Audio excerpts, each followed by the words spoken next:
నంద్యాల జిల్లా ఆళ్లగడ్డ ఎమ్మెల్యే భూమా అఖిలప్రియ విజయవాడకు పిలిచారన్న వార్తల్ని ఖండించారు. అవన్నీ ఫేక్ వార్తలని, టీడీపీ అధిష్టానం నుంచి తనకు ఎలాంటి సమాచారం రాలేదని ఆమె స్పష్టం చేశారు.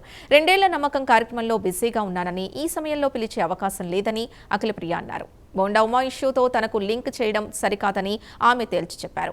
వైసీపీ నేతలతో తనకు ఎలాంటి సంబంధాలు లేవని భూమా అఖిలప్రియ వివరించారు. అహోబిలం ఘటన చాలా పాతదని, దాంతో తనను ముడిపెట్టొద్దని ఆమె కోరారు. పార్టీ పిలిస్తే వెళ్లి వివరణ ఇవ్వడం తన బాధ్యతేనని, అయితే నిరాధార వార్తలతో మీడియా ప్రచారం చేస్తోందని ఆమె ఆరోపించారు. ఏదో ఈ రోజు పల్లా శ్రీనివాస్ గారు నన్ను ఏదో పిలిచి నా దగ్గర నుంచి ఒక ఎక్స్ప్లెనేషన్ అడుగుతున్నారు, ఏదో జరిగింది దానికి ఎక్స్ప్లెనేషన్ అడుగుతున్నారని చెప్పి నాకేం జరిగిందో తెలియదు. దేని మీద ఎక్స్ప్లెనేషన్ అడుగుతున్నారు నాకు తెలియదు, కానీ మీడియాకి నాకన్నా ముందే తెలిసిపోయింది.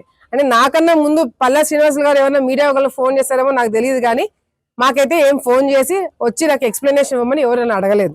అడుగుతాను ఈ పాటికి అక్కడే కూర్చునేదాన్ని.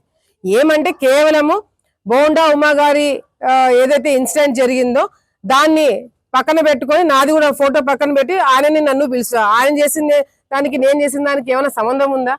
నేనేమైనా వైసీపీ నాయకులతో తిరిగినానా, ఏదైనా సభలో వాళ్ళతో పార్టిసిపేట్ చేశానా, లేకపోతే ఎక్కడైనా పార్టీ గురించి నాకు మంత్రి పదవిలోనే ఎక్కడైనా మాట్లాడానా? సో ఆయన ఇవ్వాల్సిన ఎక్స్ప్లెనేషన్ ఆయన ఇచ్చుకుంటాడు. ఏం జరిగిందో, ఆయన ఎందుకు ఫీల్ అయినాడో ఏందని ఆయన ఎక్స్ప్లెనేషన్ ఇచ్చుకుంటాడు. దానికి నాకేం సంబంధం ఉంటుంది? ఏదో అహోబిలం గురించి అని చెప్పి మాట్లాడుతున్నారు మీడియా మిత్రులు కొంతమంది. అహోబిలంది జరిగి 20 రోజులు అవుతుంది. పిలిచాల్సిన అవసరం ఏంటంటే అప్పుడే నన్ను పిలిచేవాళ్ళు కదా. నన్ను రమ్మంటున్నారని చెప్పి ఏదైతే